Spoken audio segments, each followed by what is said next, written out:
আসসালামু আলাইকুম সবাইকে নিউজ রুম ইউটিউব চ্যানেলটির পক্ষ থেকে স্বাগতম। আশা করছি আপনারা সবাই খুব ভালো আছেন। যারা যারা ষষ্ঠ গণবিজ্ঞপ্তিতে আবেদন করেছেন কিন্তু সুপারিশপ্রাপ্ত হননি, তাদের জন্য আজকের ভিডিওটি অনেক গুরুত্বপূর্ণ। কারণ এই ভিডিওটা যদি আপনি দেখেন তাহলে বুঝতে পারবেন আপনি কেন 1 লক্ষাধিক পদ শূন্য থাকার পরেও আপনি কেন সুপারিশ বঞ্চিত হয়েছেন।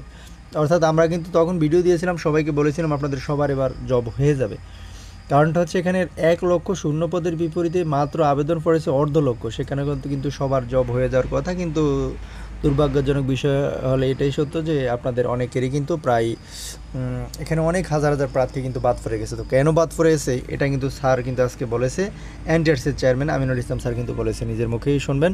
তো পুরো ভিডিওটি না টেনে সম্পূর্ণ দেখবেন, এবং এই চ্যানেলে যদি আপনি নতুন দর্শক শ্রোতা হয়ে থাকেন তাহলে চ্যানেলটি এখনই সাবস্ক্রাইব করে দেন এবং আমাদের সাথে যুক্ত থাকুন। কারণ এনটিআরসির খবর, সর্বশেষ খবর সবার আগে আমরা এই চ্যানেলে দিয়ে থাকি। দেখেন, পদ শূন্য থাকলেও সুপারিশ না পাওয়ার কারণ জানালেন এনটিআরসির চেয়ারম্যান। এটা কিন্তু দ্য ডেইলি ক্যাম্পাস পত্রিকা প্রকাশিত হয়েছে 30 সেপ্টেম্বর 2025।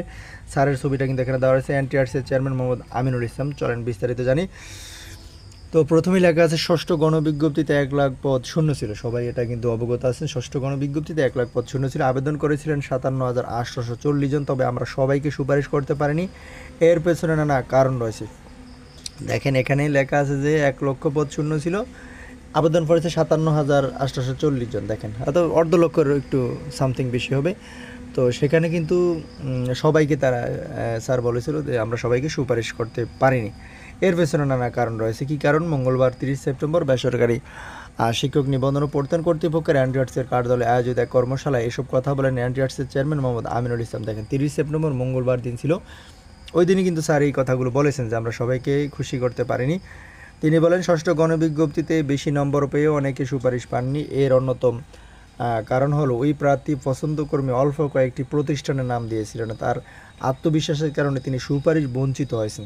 তো এখানে একটা বিষয় হচ্ছে, আপনারা যখন আবেদন করেছেন তখন 40টা অর্থাৎ 40টা চয়েস দেওয়া যেত প্রতিষ্ঠানের পছন্দক্রম, আপনাদের পছন্দ অনুসারে। তো অনেকেই কিন্তু এখানে 8-10টা প্রতিষ্ঠানের অথবা চয়েস করেছেন যে হয়তো বা যেহেতু আমার নাম্বার মোটামুটি একটু অ্যাভারেজ রয়েছে এবং এখানে অনেক শিক্ষা প্রতিষ্ঠানে স্কুল কলেজে শূন্যপদ রয়েছে, তাও এত প্রতিষ্ঠান চয়েস দেওয়ার প্রয়োজন নেই। এবং শেষে কিন্তু একটি টিক মার্ক দেওয়ার অপশন ছিল, এটা অনেকেই দেননি, যার কারণে আপনি কিন্তু আবেদন থেকে মানে চূড়ান্ত সুপারিশ থেকে বঞ্চিত হয়েছেন। স্যার কিন্তু এমনটি জানিয়েছে। মোহাম্মদ আমিনুল ইসলাম আরও বলেন, আমাদের 110টি পদ রয়েছে, আমাদের আরও 110টি পদ রয়েছে। কিছু কিছু পদে প্রার্থী অনেক বেশি থাকলেও পদ অনেক কম, ফলে যোগ্য হলেও পদ স্বল্পতার কারণে তাদের সুপারিশ করা সম্ভব হয়নি।